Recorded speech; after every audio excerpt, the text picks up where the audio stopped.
Je suis Grégory Pouy et je vous présente Vlan, un podcast pour vous aider à être plus serein en comprenant, avec nuance, la complexité du monde et en inventant activement le monde à venir. Pour votre confort, cet épisode a été séparé en 2 parties. Ceci est le début de la première partie. Une immense partie de la connaissance est complètement dans l'invisible. Quand je dis ça, ça peut sonner très développement personnel et pourtant, c'est la conclusion de ma conversation avec Vincent Doumézel aujourd'hui. Vincent Doumézel, c'est une personne que j'ai déjà reçue, qui a écrit un livre sur les algues et aujourd'hui s'intéresse au plancton, qui est un sujet qu'on ne connaît pas. Et on ne le connaît pas d'autant plus qu'il est justement invisible. Et pourtant, on le sait tous plus ou moins, le plancton est à la base de la vie sur Terre. Mais c'est quoi un plancton ? Comment ça marche les planctons ? Qu'est-ce qu'on peut faire des planctons ? Est-ce qu'il y a de l'espoir dans le plancton ? C'est toutes ces questions-là, de savoir par exemple qu'une méduse, c'est aussi un plancton, de comprendre que des planctons, par exemple, peuvent créer du verre à 4 degrés de température, quand nous, on a besoin de 900 degrés pour le faire. Il y a tellement de choses dans le plancton, parce qu'en fait, il est à la base de tout, que vous allez voir, cette conversation, elle est génialissime. En même temps, Vincent, il a vraiment cet enthousiasme débordant que vous allez, je pense, adorer. Vous allez apprendre des tonnes de trucs dans cette conversation qui a été enregistrée. Vous allez l'entendre à 8h30 un dimanche matin, alors que lui arrivait d'un avion. Je vous laisse écouter la conversation. Je pense que vous allez adorer la découvrir. Allez, Vlan, c'est parti.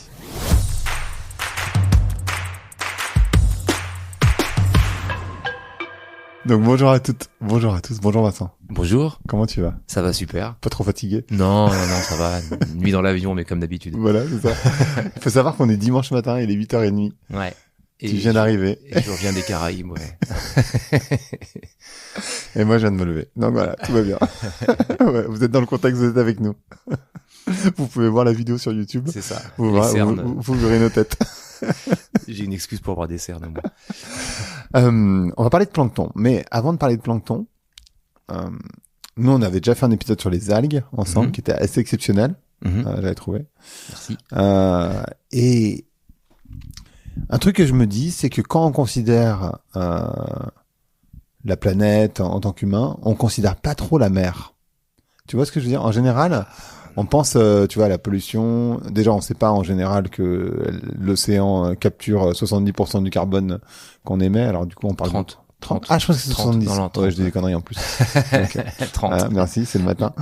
Les planctons d'ailleurs, on en reparlera. Mais voilà, avec l'acidification des océans, etc. Ça, j'ai pas tort. Ouais, enfin, on pourra en reparler aussi. C'est un problème en effet. Ouais. Mais c'est vrai qu'on a tendance à ignorer l'océan, non ?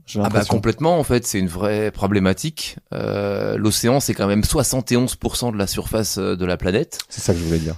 Et c'est 96% de l'espace habitable, parce qu'on réalise pas bien que l'océan, c'est 3700 mètres de profondeur en moyenne, et il y a de la vie à tous les étages. Alors que finalement, sur Terre, il y a de la vie sur 10, 30, 50 mètres max, mais après ça disparaît, donc on parle pas de 3700 mètres dans l'atmosphère en haut, à part 2-3 hirondelles, il y a pas grand-chose. Donc du coup, dans l'océan, il y a beaucoup d'espace. Donc 96% de l'espace habitable sur la planète, c'est dans l'océan. C'est surtout 90% de l'histoire de la vie sur Terre aussi, en fait. Faut savoir que jusqu'à il y a 1,5 milliard d'années, la vie est née il y a 4 milliards d'années, et jusqu'à il y a 1,5 milliard d'années, elle était uniquement dans l'océan, la vie. Elle a colonisé la Terre. Les planctons d'ailleurs, on pourra en reparler, ont colonisé la Terre il y a 1,5 milliard d'années seulement. Donc c'est vraiment un épiphénomène, cette vie sur Terre, pour l'instant. Et moi, ce qui m'a amené, on parlait des algues, ce qui m'a amené aux algues, c'est vraiment ce chiffre de dire 71% de la planète, 96% de l'espace habitable et 2% de notre alimentation en calories. Ouais. Donc on a cette espèce on a surexploité les 4% de l'espace habitable de notre planète qui sont terrestres pour ignorer complètement la partie océanique. Comment tu l'expliques ? Comment c'est possible qu'on soit pas intéressé ou qu'on s'intéresse pas aux océans ? Parce qu'en fait, nous, on vit pas dans l'océan. Peut-être que Musk, plutôt que d'aller sur Mars, il va vouloir vivre dans l'océan. Alors, je pense qu'on connaîtra bientôt mieux ce qui se passe sur Mars que ce qui se passe dans l'océan. C'est un milieu, oui, qui nous est étranger. C'est un peu la dernière frontière. C'est l'aventure, c'est l'inconnu. Et en effet, on n'a pas assez pris conscience de ce qui s'y passait. c'est plus complexe. Et il y a un élément aussi qui nous échappe et qui nous est, c'est pour ça que je me suis intéressé au plancton aussi, c'est que l'essentiel de la vie dans l'océan, elle est invisible à nos yeux. Et jusqu'à il y a 10 ou 20 ans, elle était inaccessible. Enfin, on pouvait pas la comprendre. Au début, il y a quelques siècles, les botanistes, on va dire, s'interrogeaient, savoir qu'est-ce que mangeait le poisson, pourquoi il arrivait à vivre au large où il y a rien. De quoi il se nourrissait le poisson finalement. Ça a été longtemps un mystère. Cette vie microscopique dans les océans, le plancton donc, qui dérive, elle est née, elle a été comprise il y a quelques siècles, 2-3 siècles maximum, avec l'invention du microscope en 18e siècle. Et encore à l'époque, on n'en voit que les plus gros spécimens, que les plus évidents. C'est vraiment le séquençage ADN, les satellites et les grandes avancées technologiques des 10 dernières années ou 20 dernières années qui ont permis de comprendre cette vie microscopique. Et ce plancton, dont on va reparler, c'est 95% de la vie des océans. On parle tous des baleines, des dauphins, des algues, des mangroves, mais c'est anecdotique absolument. L'essentiel de la biomasse dans les océans, elle est microscopique et dérivante, c'est du plancton. Mais alors du coup, je fais l'avocat du diable, entre guillemets, s'il y a autant de vie, s'il y a autant de potentiel dans les océans, est-ce qu'on devrait s'inquiéter de la pêche tu sais, comment on appelle ça, de la pêche en gros, pas de la pêche au gros, mais de la surpêche ou du chalutage. Ouais, exactement. Ouais, évidemment, il faut s'en inquiéter très largement. Ces pêches sont dramatiques puisqu'elles vont éradiquer des espèces et elles vont créer des déséquilibres écosystémiques. En fait, on va dans tous les sens là, mais oui, il faut s'inquiéter de la pêche et il faut la limiter, mais je dirais que c'est pas suffisant. Il faut avoir une approche écosystémique de ces pêches. C'est-à-dire que c'est bien beau de se dire il y a un stock et il y a un prélèvement qui est fait, mais il faut avant tout comprendre d'où vient ce stock et pourquoi et comment il est créé. Et il est créé parce qu'il mange du plancton. Donc si on favorise le plancton, on va favoriser le stock et donc on va résoudre des problèmes. Ce qui n'empêche pas qu'il faut extrêmement maîtriser et qu'on est dans un statut de surpêche un peu partout. Mais cette pêche, elle dépend. Le plancton soutient l'ensemble de la chaîne alimentaire océanique. C'est vraiment la donnée de base. Mais est-ce qu'on peut manquer un genre de plancton? Parce qu'en fait, du coup, c'est quoi un plancton? C'est quoi le plancton? C'est quoi le plancton? En fait, c'est une bonne question et c'est pour ça que je suis arrivé là. Moi, je m'occupais des algues et en visitant les producteurs d'algues, en fait, j'ai réalisé que ils étaient sujets à des aléas. Qui étaient essentiellement dépendants du plancton alentour en fait. C'est-à-dire que s'il y avait tel type de plancton, les algues elles poussaient bien, elles étaient dévorées, elles allaient pas bien, ça dépendait d'une espèce de boîte noire que personne comprenait vraiment bien. J'ai réalisé aussi que le plancton absorbait 30% donc des gaz à effet de serre, l'océan, la vie océanique, donc le plancton essentiellement.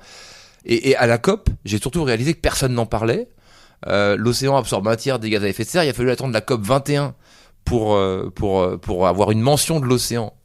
Donc 21 COP pour comprendre, pour s'occuper de ce qui absorbe un tiers des gaz à effet de serre, c'est quand même pas mal. Et on n'a toujours pas la moindre mention du plancton dans aucun accord ou dans aucune contribution des pays. Donc c'est quand même inquiétant parce que c'est quand même un des principaux puits de carbone sur Terre. Donc je me suis dit mais pourquoi personne n'en parle ? Alors que le plancton, en plus, c'est la source de toute la vie sur Terre, c'est l'essentiel de l'histoire terrestre, c'est la base de toute l'évolution, c'est le premier organisme sur Terre, c'est vraiment la source de tout, en fait. C'est ce qui a créé l'oxygène, c'est ce qui a créé notre pétrole, c'est ce qui a créé les falaises d'Étretat, les cathédrales de Rouen, les pyramides de Gizeh, tout ça, c'est du plancton, en fait. Les craies qu'on utilise à l'école pour écrire au tableau noir, c'est du plancton mort, c'est des cadavres de plancton, tout ça, on pourrait y revenir. Donc il nous entoure, il est omniprésent et pourtant personne n'en parle, personne ne le connaît. Et je me suis dit qu'il fallait en parler et surtout parler du rôle écologique qu'il avait puisque c'est la base de tous les cycles géochimiques sur la planète. C'est-à-dire qu'est-ce qui recycle l'eau, qu'est-ce qui recycle le carbone, qu'est-ce qui recycle les nitrates, qu'est-ce qui recycle les phosphates, tout ça, l'oxygène a fortiori, tout ça c'est recyclé par le plancton en grande partie et personne n'en parle. Donc ce que j'ai fait, c'est qu'avec l'ONU, j'ai rassemblé les 40 plus grands chercheurs, ceux que j'estimais, ceux qu'on m'a recommandé en tout cas, sur le sujet, à travers le monde. Et pendant 6 mois, on a travaillé à un document de 20 pages qui soulignait le rôle du plancton et ce qu'il fallait faire pour le préserver ou pour préserver, on va dire, les communautés existantes. Puisque ce qui a permis le développement de la vie sur Terre tel qu'il est aujourd'hui, c'est des communautés de plancton. Le plancton, il a réchauffé la planète, il a détruit la vie plusieurs fois, il a des types de vie en tout cas, il a généré des extinctions de masse énormes. Et le vivant impacte le vivant toujours, de toute façon. Et aujourd'hui, cette stabilité qu'on a, cet écosystème qu'on a, il est dépendant d'une communauté de plancton qui change, que nos activités font changer en fait. C'est-à-dire que notre impact humain détruit un type de plancton pour en favoriser un autre. D'ailleurs, en favoriser un autre qui va plutôt être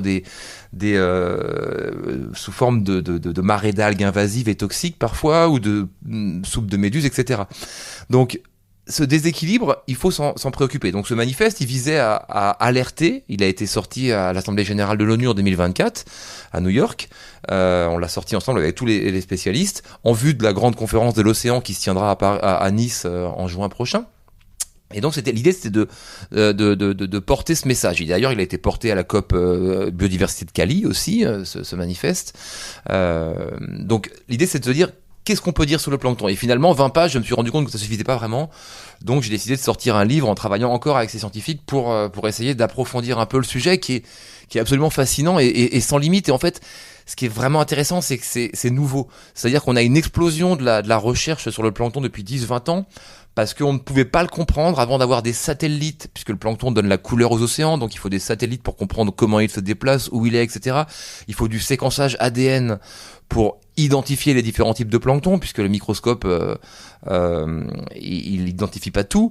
Et il faut des intelligences artificielles et des big data pour vraiment comprendre les interactions entre ces différents types d'organismes qui sont extrêmement complexes. Donc voilà. Et pour répondre et donc c'est d'où l'idée de ce manifeste et d'où l'idée d'expliquer ce qu'est le plancton. Et pour répondre simplement à la question, j'y arrive. Qu'est-ce que le plancton ? Le plancton, c'est tout ce qui dérive dans l'océan. En fait, c'est tout ce qui ne remonte pas contre le courant. Voilà. Donc on a le plancton et le necton. Le necton, c'est ce qui nage contre le courant. Et les poissons. Voilà. Aussi. Les cétacés, etc. Tout ce qui est dans ça, c'est des nectons. Ça, c'est des nectons. J'avais jamais entendu le mot. On va diviser la vie dans l'océan entre le benthique, qui est dans les sédiments, qui est dans les fonds marins, ouais, et le pélagique, qui est dans la colonne d'eau. Dans le pélagique, on divise entre le necton et le plancton. Le plancton, c'est tout ce qui dérive, tout ce qui ne peut pas remonter, mais qui est vivant. Bah oui, on parle de ce qui est vivant. Et ce qui est intéressant, c'est que finalement, c'est le plancton qui a déclenché l'évolution. Puisque quand on est benthique, on n'évolue pas tellement, puisqu'on rencontre pas grand monde. Alors que quand on se met à dériver, on va rencontrer plein d'autres organismes, favoriser des symbioses, des évolutions, des partenariats, et faire que l'évolution va démarrer et la grande histoire de l'humanité commence. Donc ce plancton, ce qu'il faut voir, c'est que c'est aussi un spectre extrêmement vaste d'organismes, hein. On parle des tout petits virus qui vont être picoscopiques, donc de l'ordre de 10 milliards de fois plus petits que le millimètre, donc vraiment quelque chose de très petit. Et on parle aussi des méduses, qui peuvent atteindre 2 mètres de large, 36 mètres si on compte les tentacules, voire des siphonophores, qui sont les animaux les plus longs du monde, qui peuvent mesurer, qui sont des grands rubans gélatineux, qui mesurent jusqu'à 100 mètres de longueur. Donc en fait... Attends, une méduse, c'est un plancton, non ? Ah, une méduse, c'est un plancton, ça ne remonte pas contre le courant, exactement. Ah bon ? Ouais. Alors déjà, qu'est-ce qu'une méduse ? On pourrait en discuter aussi, parce que c'est un abus de langage. Méduse correspond à un stade de développement, et c'est un peu comme si on parlait d'un adulte pour tout ce qui vit sur Terre. Mais bon, bref, gardons les choses simples. Les gélatineux, on va dire, ce sont tous des planctons, en effet. Donc en fait, ce qu'il faut voir, c'est qu'en termes de taille, si on compare un virus picoscopique à un siphonophore, ça équivaut à comparer une fourmi à la taille de l'Angleterre, en fait. Oui, c'est ça. Donc on parle d'organismes qui sont extrêmement vastes, extrêmement diversifiés. L'essentiel des planctons, il reste microscopique. On n'y comprend pas bien grand-chose. Alors historiquement, on a décomposé ça entre phytoplancton et zooplancton, parce qu'on se dit, sur Terre, il y a les animaux, les végétaux. On va dire que c'est pareil dans l'océan, il y a les animaux, les végétaux. Donc les animaux, ils sont hétérotrophes, ils mangent des organismes, et puis les animaux, ils sont photosynthétiques. Les végétaux, ils sont photosynthétiques, donc ils utilisent l'énergie du soleil pour créer de la matière. Sauf que les planctons, ils sont les deux. Pour l'essentiel, ils sont à la fois animal et végétal. Donc on a découvert ça plutôt récemment, mais c'est-à-dire qu'ils sont capables à la fois de créer de la matière à partir du soleil, c'est eux qui ont inventé la photosynthèse, c'est cyanobactéries, et ils sont à la fois aussi capables de manger d'autres planctons pour se nourrir. Donc ils sont on les a appelés un temps des végimaux d'ailleurs. Et aujourd'hui on dit plutôt mixoplancton. Donc ils sont voilà, ça. On a plein de caricatures. Le plancton, ça va regrouper donc des mixoplanctons qui vont être végétales et animales, des phytoplanctons qui vont être végétaux, on appelle ça aussi des microalgues, tout ça, des zooplanctons qui vont être animaux, mais aussi des virus, et aussi des bactéries, et aussi des archées, qui sont nos ancêtres, qui sont des cousins des bactéries un peu, et aussi des champignons, et aussi voilà tout un ensemble d'organismes qu'on retrouve d'ailleurs dans notre intestin, dans notre microbiote, et on est finalement un être un peu planctonique, puisque on a une flagelle comme la plupart des planctons sous forme de spermatozoïdes. On va évoluer dans un liquide pendant les 9 premiers mois de notre existence, et en sortant de ce liquide, on va acquérir un microbiote qui va être composé de toute la famille des planctons, champignons, bactéries, archées et autres. Attends, t'as dit un truc, pardon, pardon, la question est stupide, mais en même temps, comme c'est bientôt les vacances, je te la pousse quand même. Les planctons, c'est ça qui donne la couleur de l'océan? Parce que moi, j'étais convaincu, comme peut-être un idiot sans doute, mais que la mer était bleue parce que le ciel était bleu. En fait, la mer est bleue. Alors, c'est pas parce que l'eau filtre les rayons lumineux. Déjà, elle n'absorbe que le bleu. Elle rejette les deux couleurs primaires. D'accord. Et donc, du coup, la mer est bleue. Mais en fait, elle est pas toujours bleue, la mer. Elle peut être grise, elle peut être verte, elle peut être, le plancton, elle peut être rouge, elle peut être lumineuse, puisque les planctons sont 76% des espèces marines sont bioluminescents. Et notamment les types de plancton, donc on voit des couleurs absolument démentes avec des lumières psychédéliques dans l'océan sur certaines conditions qui font que ce type de plancton va se développer. Et dans l'océan, on suit souvent les lumières parce que c'est là où il y a les planctons, donc là où il y a les poissons. Donc les pêcheurs vont suivre les lumières dans l'océan. Donc le plancton se voit évidemment de l'espace. Aujourd'hui, les satellites surveillent le plancton en lien avec des drones qui vont, on appelle ça des Argo, la flotte Argo, qui va mesurer dans l'océan ce qui se passe. Mais on mesure les évolutions du plancton de l'océan. Si on regarde une efflorescence de coccolithophore, qui est un type de plancton, elle est de la taille de la Bretagne. Parfois, quand elle arrive, vraiment de la même taille, on voit une tache blanche plus grande que la Bretagne qui arrive vers la Bretagne. Il y a des photos assez impressionnantes, et puis surtout avec toutes les variations de couleurs qu'il peut y avoir. Le plancton donne ses couleurs à l'océan, mais et pas seulement d'ailleurs. Il va aussi envahir les montagnes, puisqu'il y a du plancton, les neiges sanglantes connues sur les montagnes. C'est du plancton en fait on ne sait pas trop comment il arrive là, mais il arrive dans les montagnes, dans la neige, il va donner une couleur de sang aux montagnes en fait, ce qui est un vrai problème par ailleurs parce qu'il se développe ce phénomène et du coup ça va faire que la neige reflète moins le soleil et donc il y aura moins de neige et donc ça accélère la fonte des glaciers finalement. J'ai jamais entendu parler de ça. De neige sanglante. Ah, si, c'est neige sanglante, c'est un phénomène qui est depuis très longtemps décrit depuis Aristote, on en a parlé et c'est des phénomènes où les neiges deviennent ou même les pluies sanglantes. Le plancton, il a donné quand dans la Bible on voit les poissons qui meurent et tout le Nil c'est les planctons c'est une efflorescence de plancton qui a tué tous les poissons. Le Nil qui devient rouge, c'est pareil, c'est une efflorescence de plancton qui donne ça. Jules Verne mentionne les planctons lumineux qu'il voit à côté du Nautilus. Enfin oui, ça a toujours été une chose connue que le plancton était coloré et même lumineux. Et il y a une société d'ailleurs qui a essayé, alors ça n'a pas marché, mais ça marchera un jour, d'illuminer des villes avec du plancton bioluminescent, en fait, de mettre dans des ampoules du plancton lumineux pour remplacer l'électricité, ce qui est une lumière extrêmement apaisante par ailleurs. Donc Glowy ça s'appelait. Voilà, ça a bien marché au début, mais bon voilà, on est encore au tout début, on va dire. Il y a un potentiel de biomimétisme, on y reviendra peut-être, mais énorme en termes de plancton, qui fait des choses incroyables. Mais on en est au tout début, tout est encore à comprendre. C'est vraiment un potentiel d'innovation absolument infini. Parce que quand tu m'en parles, pour moi les planctons, de ma petite fenêtre, c'est la nourriture pour les baleines. Ouais, le krill, donc. C'est un type de crustacé, de microcrustacé qui appartient au plancton, mais c'est vraiment. Voilà. Et puis, tu vois, c'est des organismes vivants, mais je n'ai aucune idée, tu vois, de. Alors, les planctons, c'est bien plus que ça. Le plancton le plus prolifique, on va dire, qui existe le plus, qui est partout dans toutes les petites traces d'eau, dans toutes les petites flaques d'eau. Faut savoir que dans une goutte d'eau, il y a des millions de planctons. Une goutte d'eau qu'on croit vide, elle est vivante, elle est ultra vivante.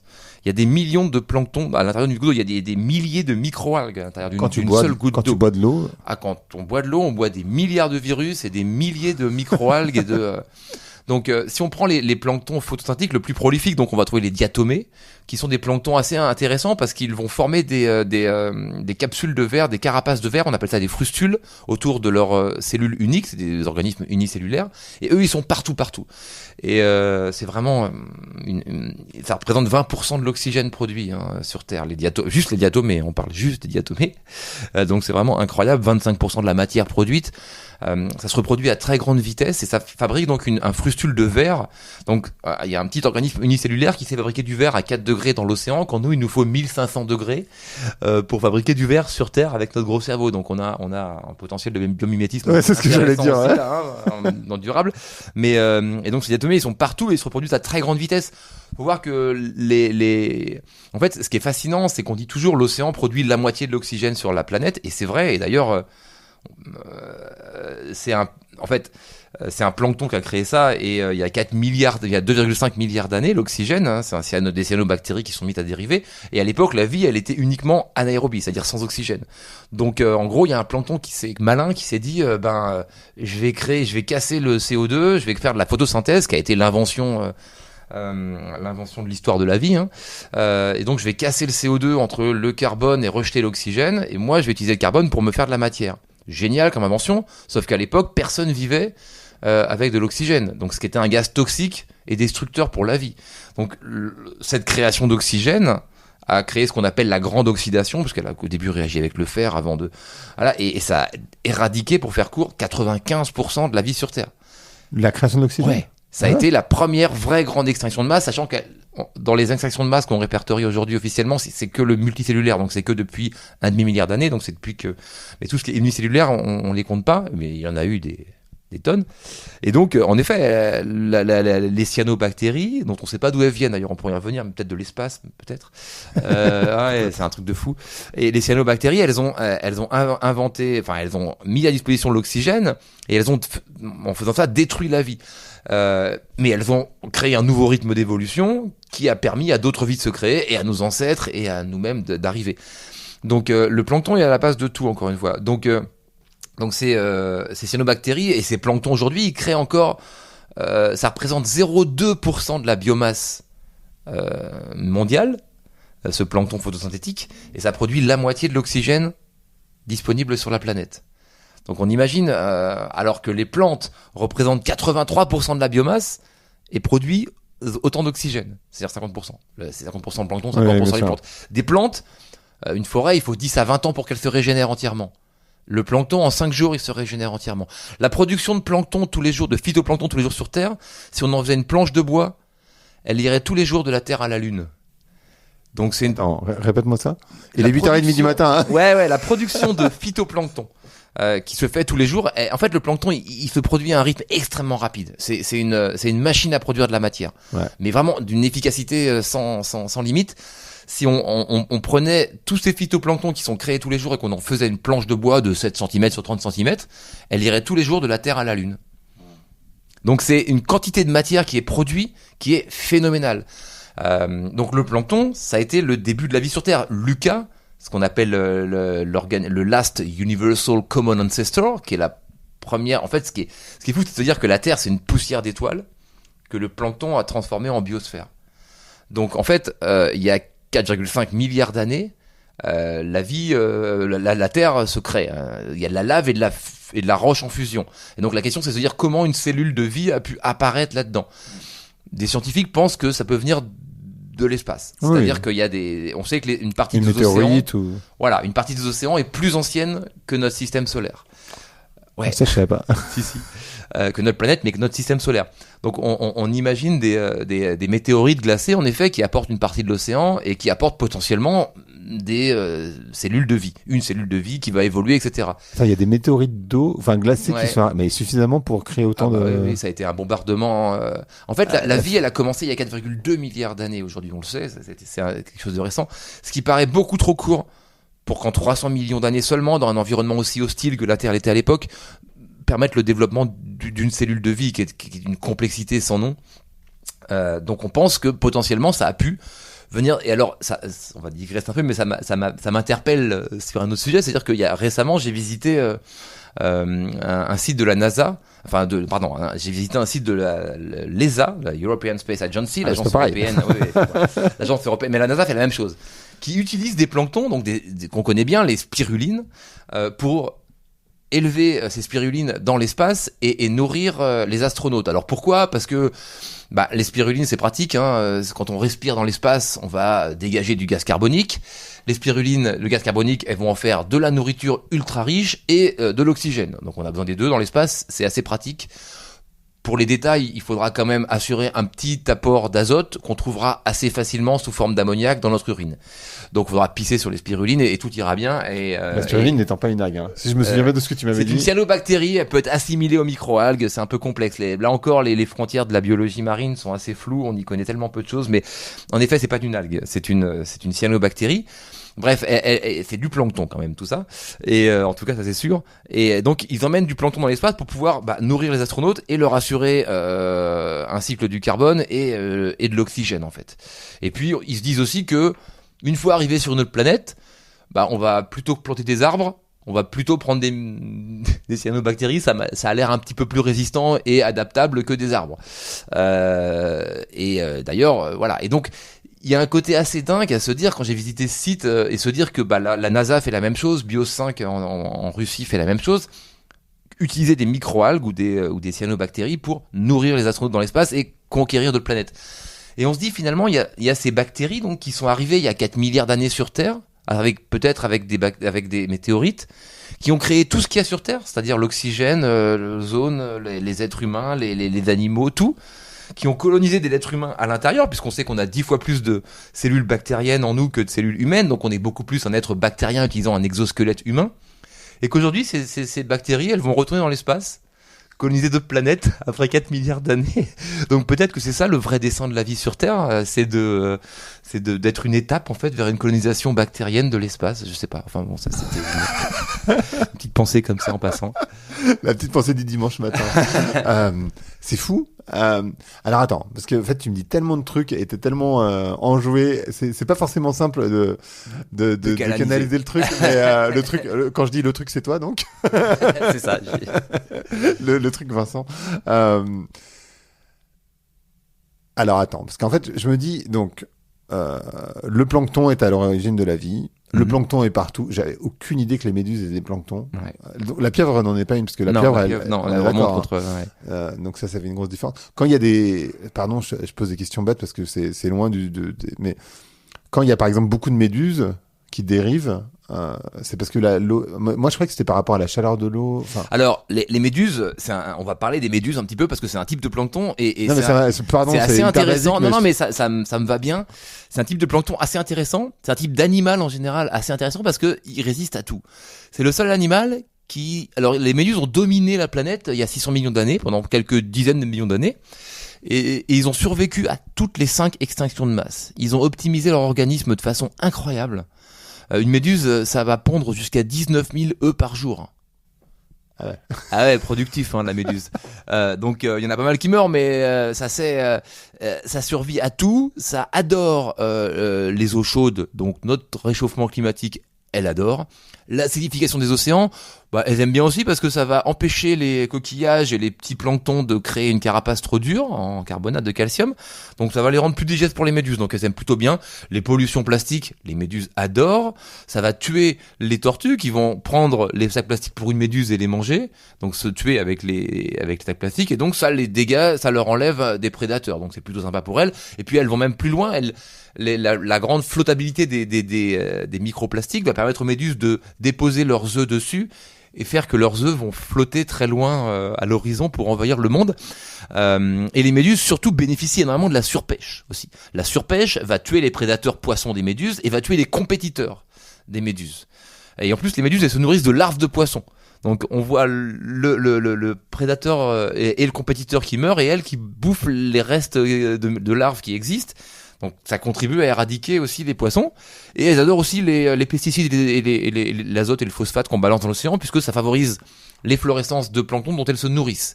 Donc en gros, tout ce qu'on fait de mal, les méduses adorent. Donc elles évoluent, elles explosent. Aujourd'hui, on parle d'un océan de méduses.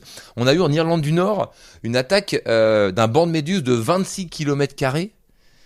Ouais, sur 100 mètres de profondeur, avec je sais pas 800 organismes par individu par mètre carré, qui a détruit 100 000 saumons qu'ils ont infectés et dévorés en fait.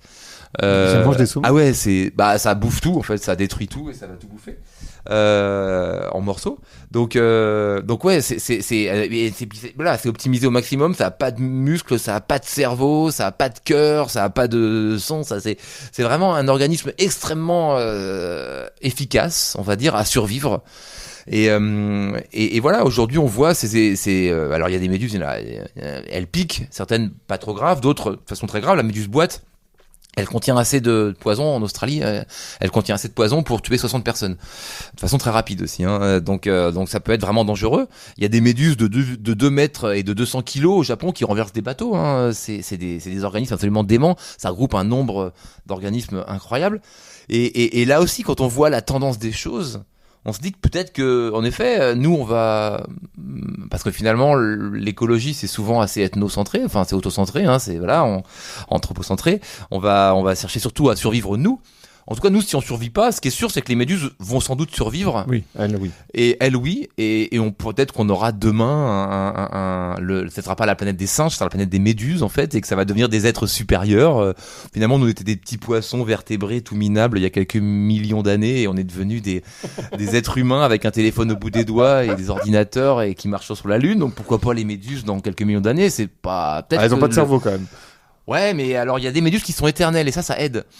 Il y a des méduses, alors c'est incroyable les méduses, hein. Il y a des méduses qui savent se régénérer à la fin de leur cycle. C'est-à-dire un peu comme si toi tu redevenais un bébé dans un demi-siècle. Alors ça, il y a des chercheurs qui bossent dessus. Tu sais, j'ai reçu c'est bien, Shinzubuta, le japonais qui travaille là-dessus. Et lui il pense justement que l'homme il peut pas accepter ça parce qu'il a un cerveau et que la méduse pas avoir de cerveau, ça aide quand même à supporter l'éternité. L'éternité, c'est long, surtout vers la fin. Et donc, pour avoir un cerveau, ça évite les questions métaphysiques, on va dire. Et d'autres méduses qui arrivent à fusionner deux êtres ensemble, en fait, pour créer un seul être si les deux sont blessés.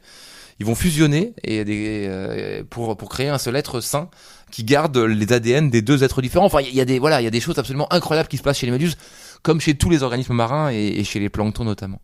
Incroyable. Donc du coup, quand on voit des méduses, on peut s'inquiéter quand même. Ah ouais, on peut s'inquiéter. On peut s'inquiéter et il va falloir trouver des solutions ou s'en inspirer d'ailleurs, essayer de comprendre comment elles font pour être aussi efficaces. Alors attends. Donc est-ce qu'on peut un jour avoir peur de la mort du plancton? Non, pas vraiment. On va pas avoir peur de la mort du plancton. On va avoir peur des changements de communauté de plancton. C'est ça. En fait, la vie sur Terre, elle va continuer. Le plancton, il continuera. Aujourd'hui, notre plancton. Il est composé historiquement depuis 200 millions d'années, beaucoup de diatomées et de coccolithophores. Ces planctons, ils ont des vertus intéressantes, ils produisent beaucoup d'oxygène et ils ont une carapace. Donc à la fin de leur vie, ils coulent. Donc ils séquestrent du carbone. Ça meurt comment Bon, alors souvent c'est dévoré par un plancton, un zooplancton, par un animal qui va faire caca. Et donc qui va couler qui va couler donc on appelle ça de la neige marine, c'est plus romantique que du caca de zooplancton. Et donc cette neige marine, elle va contribuer à faire que le carbone il va au fond des océans où il va former à terme le pétrole. Faut savoir que il y a un autre chiffre intéressant, tous les ans, tout le pétrole qu'on a, c'est du plancton sédimenté depuis des millions d'années. Tous les ans, on brûle 1 million d'années de plancton sédimenté pour satisfaire nos besoins en énergie fossile. Wow. 1 million d'années de plancton sédimenté. Alors on a un peu de temps parce que ça fait 4 milliards d'années qu'il est là. Mais en tout cas, ce plancton avec lequel on vit depuis 200 millions d'années, il a un pouvoir de séquestration de carbone qui est assez fort. Donc il emmène le carbone au fond des océans. Et il produit de l'oxygène. Donc ça, c'est bien pour nous. Ça a permis le développement de ce qu'on est. Aujourd'hui, on voit des changements de communauté. C'est-à-dire que ces planctons-là, ils disparaissent parce qu'ils sont gênés par l'acidification des océans, par le réchauffement climatique et surtout par les pesticides et les herbicides qu'on balance dans l'océan et les modifications qu'on effectue sur les côtes, etc., qui vont vraiment perturber les flux au niveau du plancton. Donc on voit ces planctons que nous on appelle sains, les diatomées. Il faut savoir que c'est ce qui définit la qualité de l'eau. Pour mesurer la qualité de l'eau, ça veut rien dire la qualité de l'eau, c'est juste qu'elle est bien pour nous. Donc c'est le niveau diatomée qui va nous dire si l'eau est bonne ou pas en fait. Donc parce que plus il y en a, mieux c'est finalement pour nous. Et donc si ces diatomées elles baissent parce qu'on les détruit et qu'il y a d'autres, il y a les méchants de l'histoire, c'est les dinoflagellés. Donc là c'est les méchants planctons, ils ont un fouet, ils ont 2 flagelles, dinoflagellés, et surtout il y en a quelques-uns qui sont toxiques, donc qui vont balancer des toxines qui vont être très dangereuse, la saxitoxine, qui est une toxine d'un dinoflagellé, elle était utilisée par la CIA pour aller donner des pilules de saxitoxine pour tuer les pilotes d'avion qu'à leur connaissance, pour être sûr qu'ils donnent pas les infos s'ils étaient capturés, parce qu'il y a aucun remède. C'est une des seules toxines qui a été répertoriée comme arme chimique de grand danger dans les grands traités internationaux, etc. Enfin, elles produisent des trucs vraiment dangereux. Et surtout, elles séquestrent pas de carbone, les dinoflagellés, parce qu'elles ont pas de carapace, donc elles coulent pas au fond des océans à la fin de leur vie. Elles vont rester à la surface, et donc les bactéries vont les dégrader, et hop, elles repartent dans l'atmosphère. Donc du coup, on peut imaginer, si les communautés de plancton changent, des planctons toxiques qui vont infester les poissons et les huîtres. On a de plus en plus de cas, ce qu'on appelle les harmful alga bloom en anglais, les marées d'algues invasives et toxiques qui vont rendre les coquillages, les crustacés inaptes à la consommation, qui vont empoisonner les poissons. Voilà, quand on mange une huître et qu'on est malade, c'est parce qu'il y avait des dinoflagellés à l'intérieur qui nous ont rendu malades. Donc il y en aura de plus en plus, mais ces dinoflagellés, ils vont en plus pas produire d'oxygène, ou beaucoup moins, et ils vont en plus pas aller au fond des océans, donc ils vont relâcher du carbone à la surface. Donc on imagine un océan qui, s'il n'absorbe plus 30% de nos émissions, mais seulement 20%, bah ça va être grave. S'il se met à émettre du carbone, on peut faire ce qu'on veut, en termes d'austérité, ça changera plus rien. On est tous morts très très rapidement. Donc c'est ça l'important, c'est de se dire que, encore une fois, tous les cycles géochimiques de notre planète sont maintenus par des types de plancton qui ont fait en sorte qu'on existe. Donc si on les change, bah on n'existera plus. Mais eux, ils continueront à exister, il y en aura d'autres, et puis il y aura la vie qui continuera, et les méduses seront contentes. Merci d'avoir écouté Vlan. Si vous avez aimé l'émission, vous pouvez le dire avec des étoiles, 5 de préférence sur iTunes, et le partager avec vos amis ou vos collègues. Je suis Grégory Pouy, vous pouvez me retrouver sur Twitter et LinkedIn sous le pseudo Greg from Paris. N'hésitez pas à me remonter vos remarques, vos questions, mais aussi les invités que vous aimeriez entendre.